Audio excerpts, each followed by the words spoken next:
Victory without fighting. It sounds completely backwards, right? But what if the biggest battles we face aren't about winning, but about accepting a triumph that's already ours? That's such an intriguing way to frame it. And it really challenges our usual mindset about achievement and success.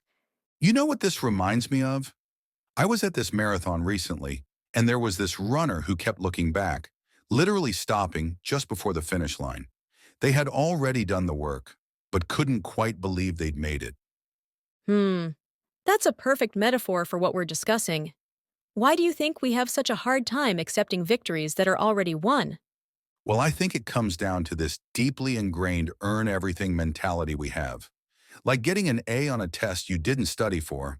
It almost feels wrong, doesn't it? But that's exactly what this message from First Corinthians challenges. That's exactly right. Thanks be to God who gives us the victory.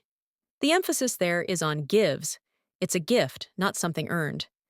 Let me share something fascinating. I was talking to someone who described it like being given keys to a Ferrari, but choosing to walk everywhere because they didn't feel worthy of driving it.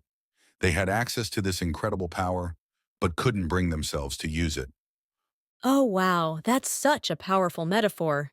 It really captures this idea of spiritual imposter syndrome, doesn't it? Exactly. And you know what's interesting?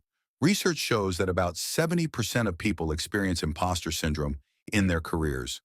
Now imagine how that translates to our spiritual lives. This constant feeling that we're not quite worthy of the victory we've been given. That reminds me of something I witnessed at a support group. There was this person who'd gone through an incredibly difficult divorce, lost their job, and faced serious health issues all at once. But instead of being defeated, they kept saying, I'm not just surviving, I'm thriving. That's fascinating. And it really speaks to this idea of victory over what the text calls our greatest fear, death. But I think we need to expand our understanding of what that means. It's not just about physical death, is it? Well, what exactly do you mean by that? Think about all these little deaths we experience. The death of a dream, a relationship, our expectations. Studies show that people experience an average of 3 major life transitions every decade. Each one is like a mini death, but according to this perspective, even these battles have already been won. That's really profound. And it makes me think about how this applies to our daily struggles with anxiety, relationships, personal challenges. You know what's interesting? Historical records show that during World War II, victory celebrations in Europe, there were still pockets of resistance and battles being fought. But people celebrated anyway because they knew the fundamental outcome was decided. That historical parallel really brings this concept to life. But how does someone actually start living from this perspective?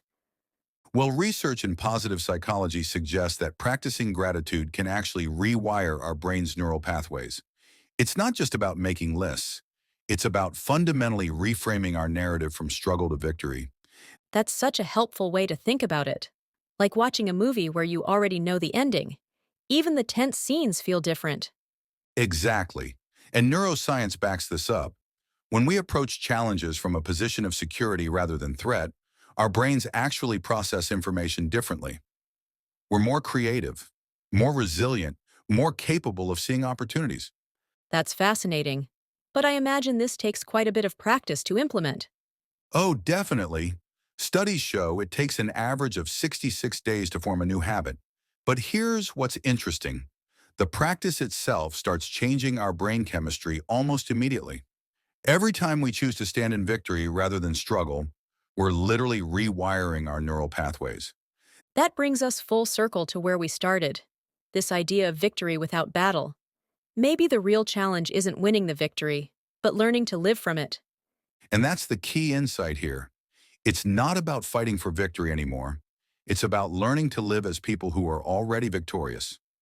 Research shows that people who operate from a position of security rather than scarcity make better decisions, form stronger relationships, and show more resilience in facing challenges.